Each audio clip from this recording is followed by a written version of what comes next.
अध्याय 2। यो आकाश और पृथ्वी और उनकी सारी सेना का बनाना समाप्त हो गया और परमेश्वर ने अपना काम जिसे वह करता था 7वें दिन समाप्त किया और उसने अपने किए हुए सारे काम से 7वें दिन विश्राम किया।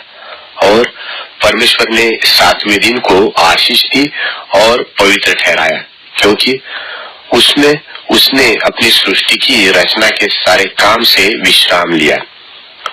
आकाश और पृथ्वी की उत्पत्ति का वृत्तांत यह है कि जब वे उत्पन्न हुए, अर्थात जिस दिन यहोवा परमेश्वर ने पृथ्वी और आकाश को बनाया, तब मैदान का कोई पौधा भूमि पर न था और न मैदान का कोई छोटा सा पेड़ उगा था, क्योंकि यहोवा परमेश्वर ने पृथ्वी पर जल नहीं बरसाया था और भूमि पर खेती करने के लिए मनुष्य भी नहीं था।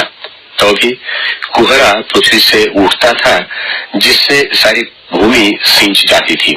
और यहोवा परमेश्वर ने आदम को भूमि की मिट्टी से रचा और उसके नथनों में जीवन का श्वास फूंक दिया और आदम जीवता प्राणी बन गया। और यहोवा परमेश्वर ने पूर्व की ओर अदन देश में एक वाटिका लगाई और वहां आदम को जिसे उसने रचा था रख दिया।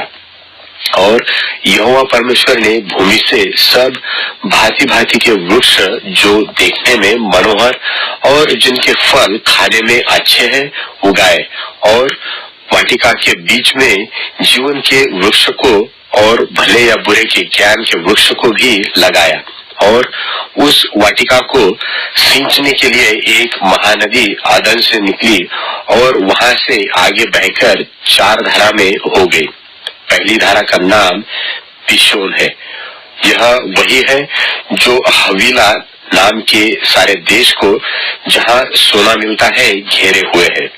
उस देश का सोना चोखा होता है। वहां मोती और सुलेमानी पत्थर भी मिलते हैं। और दूसरी नदी का नाम गिहोन है। यह वही है जो कूश के सारे देश को घेरे हुई है। और तीसरी नदी का नाम हिद्देकेल है।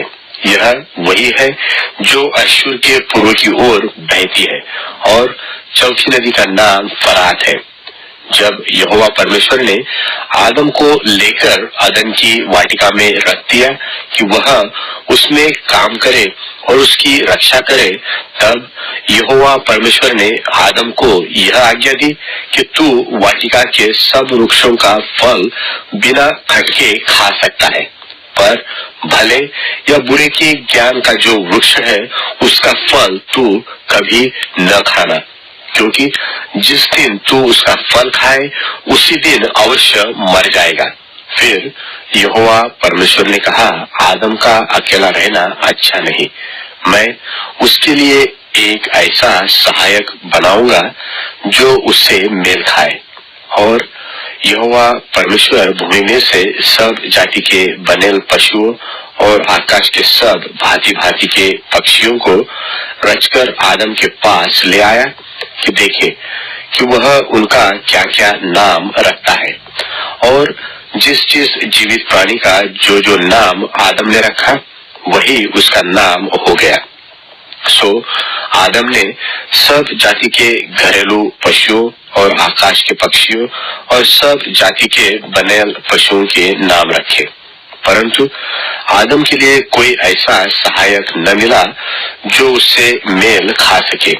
तब यहोवा परमेश्वर ने आदम को भारी नींद में डाल दिया और जब वह सो गया, तब उसने उसकी एक पसुली निकालकर उसकी संति मांस भर दिया। और यहोवा परमेश्वर ने उस पसुली को जो उसने आदम में से निकाली थी स्त्री बना दिया और उसको आदम के पास ले आया। और आदम ने कहा, अब यह मेरी हड्डियों में की हड्डी और मेरे मांस में का मांस है, सो इसका नाम नारी होगा, क्योंकि यह नर में से निकाली गई है। इस कारण पुरुष अपने माता पिता को छोड़कर अपनी पत्नी से मिला रहेगा और वे एक ही तन बने रहेंगे। और आदम और उसकी पत्नी दोनों नंगे थे पर लजाते न थे। उत्पत्ति अध्याय 3। मनुष्य के पापी हो जाने का वर्णन। यहोवा परमेश्वर ने जितने बनेल पशु बनाए थे उन सब में सर्प धूर्त था, और उसने स्त्री से कहा, क्या सच है कि परमेश्वर ने कहा कि तुम इस वाटिका के किसी वृक्ष का फल न खाना? स्त्री ने सर्प से कहा, इस वाटिका के वृक्षों के फल हम खा सकते हैं, पर जो वृक्ष वाटिका के बीच में है उसके फल के विषय में परमेश्वर ने कहा है कि न तो तुम उसको खाना और न उसको छूना, नहीं तो मर जाओगे।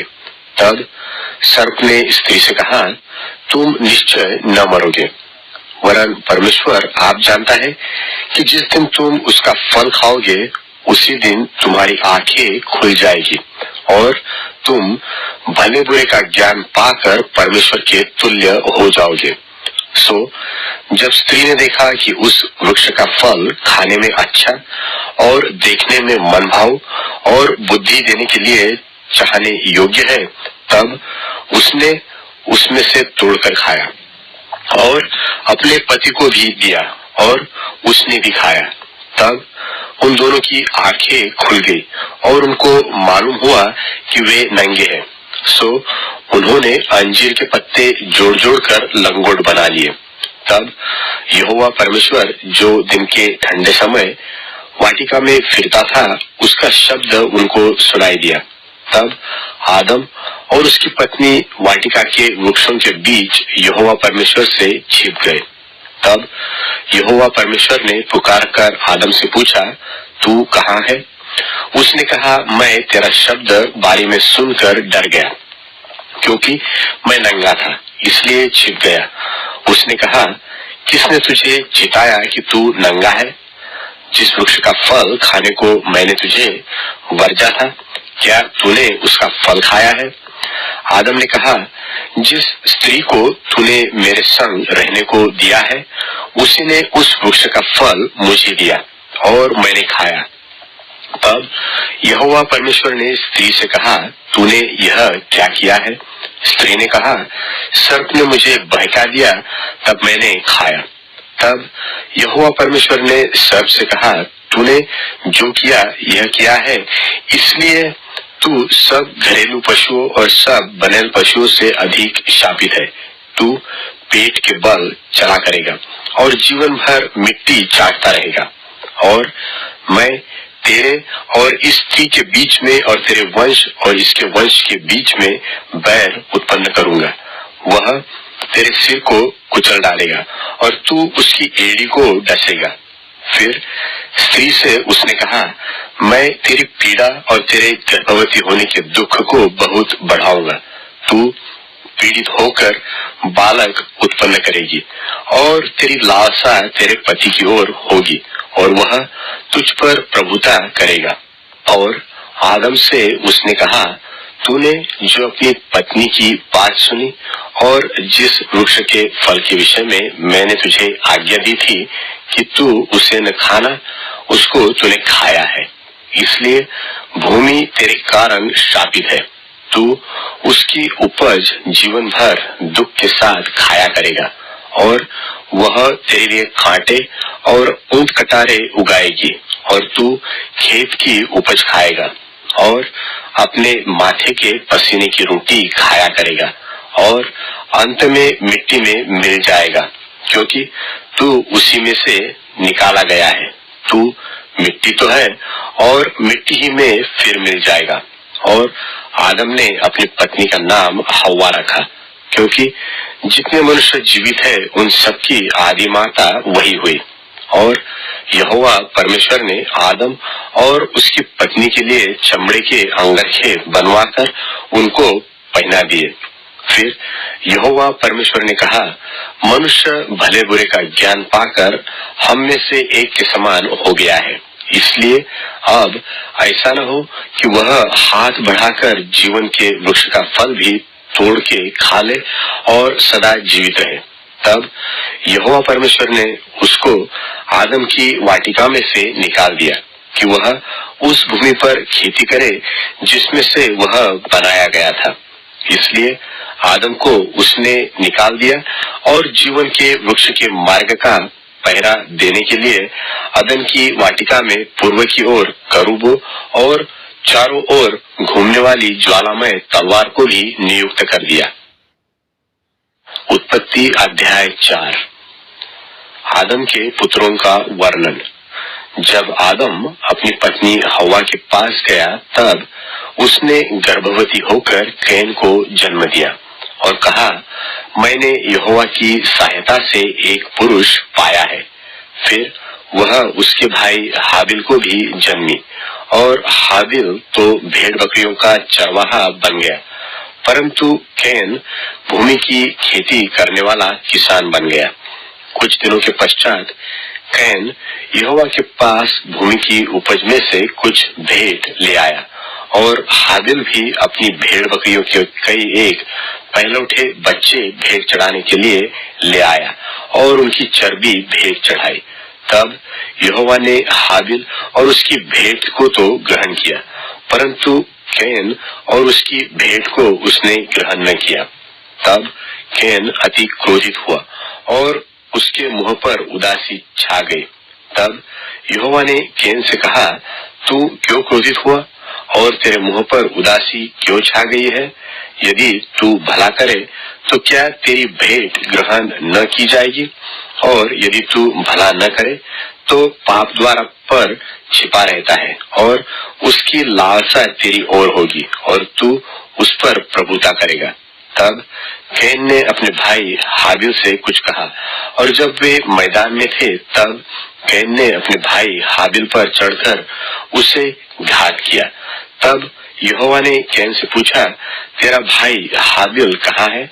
उसने कहा, मालूम नहीं, क्या मैं अपने भाई का रखवाला हूँ? उसने कहा, तूने क्या किया है? तेरे भाई का लोहू भूमि से मेरी ओर चिल्लाकर मेरी दुहाई दे रहा है। इसलिए अब भूमि जिसने तेरे भाई का लोहू तेरे हाथ से पीने के लिए अपना मुंह खोला है, उसकी ओर से तू शापित है। चाहे तू भूमि पर खेती करे तो भी उसकी पूरी उपज फिर तुझे न मिलेगी और तू पृथ्वी पर बहेतु और भगोड़ा होगा। तब कैन ने यहोवा से कहा, मेरा दंड सहने से बाहर है। देख, तूने आज के दिन मुझे भूमि पर से निकाला है और मैं तेरी दृष्टि की आड़ में रहूंगा और पृथ्वी पर बहेतु और भगोड़ा रहूंगा, और जो कोई मुझे पाएगा मुझे घात करेगा। इस कारण यहोवा ने उससे कहा, जो कोई कैन को घात करेगा उससे 7 गुना पलटा लिया जाएगा। और यहोवा ने कैन के लिए एक चिन्ह ठहराया, ऐसा न हो कि कोई उसे पाकर मार डाले। तब कैन यहोवा के सन्मुख से निकल गया और नोद नाम देश में जो अदन के पूर्व की ओर है रहने लगा। जब कैन अपनी पत्नी के पास गया तब वह गर्भवती हुई और हनोक को जन्मी। फिर कैन ने एक नगर बसाया और उस नगर का नाम अपने पुत्र के नाम पर हनोक रखा।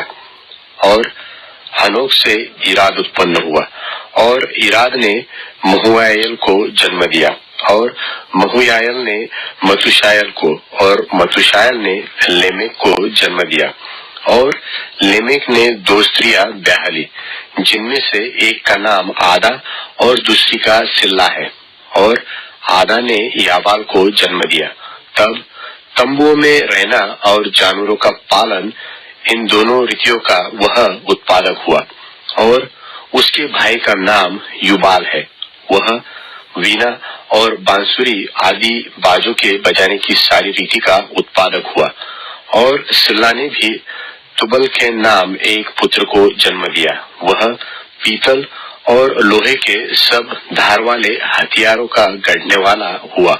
और तुबेलकेन की बहन का नाम नामा था। और लेमेक ने अपनी पत्नियों से कहा, हे आदा और हे सिल्ला, मेरी सुनो। हे लेमेक की पत्नियों, मेरी बात पर कान लगाओ। मैंने एक पुरुष को जो मेरे चोट लगाता था, अर्थात एक जवान को जो मुझे घायल करता था, घात किया है। जब केन का पलटा 7 गुना लिया जाएगा तो लेमेक का 70 गुना लिया जाएगा। और आदम अपनी पत्नी के पास फिर गया और उसने एक पुत्र को जन्म दिया और उसका नाम यह कह के शेत रखा कि परमेश्वर ने मेरे लिए हाबिल की संति जिसको केन ने घात किया एक और वंश ठहरा दिया है। और शेत के भी एक पुत्र उत्पन्न हुआ और उसने उसका नाम एनोश रखा। उसी समय से लोग यहोवा से प्रार्थना करने लगे।